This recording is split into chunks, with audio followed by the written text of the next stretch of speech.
runtii ma u malaynaayo hooyadii iyo aabihii dhalay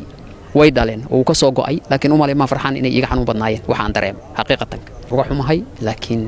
Allah subhanahu wa ta'ala ilaahay naxariistii jinnaha siiyaan leenahay waxaan xaqiijin doonaa wadada ku dhintay ilaahay idinkiis inay noqoto wada guuleysatan xaqiijin doonaa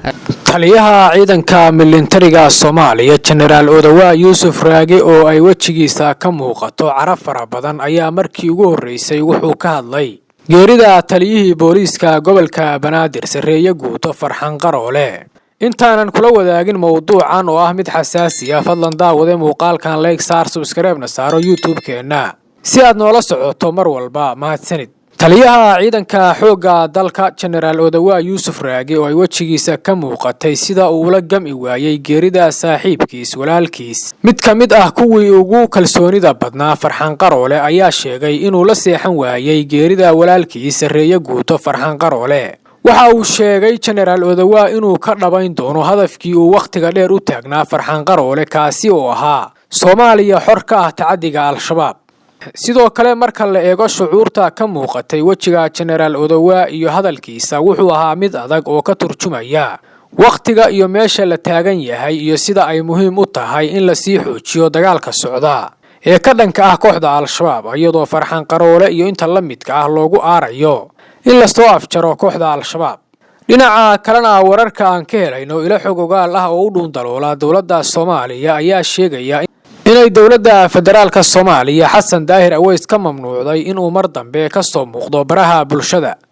Xasan Daahir Aweys oo muddo 9 sano ah u xiran dawladda Soomaaliya ayaa muddooyinkii dambe ka soo muuqanayay baraha bulshada isagoo dawladda u xiran yahay wax ka sheegaya sidoo kalena bulshada ka gadaya aragtida uu u xiran yahay ee kooxda al-shabaab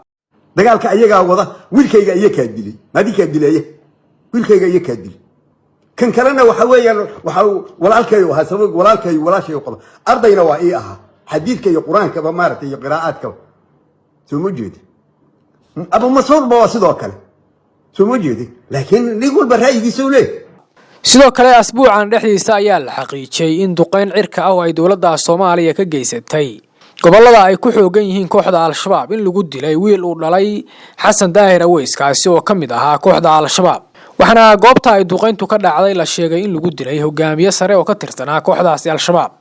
Xasan Daahir Aweys oo xilligaasi ka falceliyay dilka wiilkiisa ayaa waxa uu uga hadlay si adag isaga oo muuqaal iska soo duubay isaga oo oynaya xilligaasna fikirkiisa ka dhigaya mid sax ah dawladana si xoog leh u dhaliilaya taasi oo dad badan ku abuurtay tuhun ah in dawladda Soomaaliya ay wax ka qabato shaqsiga u xiran ee afkaartiisa u soo gudbinaya dadka Soomaaliyeed taasi oo wax badan bedeli kardha laakiin sida dawladda Soomaaliya maanta ayay qaaday tilaabadaasi waxayna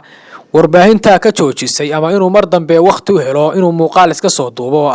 hogaamiyihii hore ee kooxda al-shabaab Xasan Daahir Aweys kaasi oo hadda ah maxbuus dhinaca kalena wararka laga helayo deegaanka Basra oo ay maalmihii u dambeeyay ka dhacayeen dagaal xooggan oo u dhaxeeya ciidamada dawladda Soomaaliya iyo kuwa al-shabaab ayaa waxa wararku ay sheegayaan inay dawladda Soomaaliya halkaasi geysay ciidamo dheeraad ah oo ku gaashaaban gaadiidka dagaalka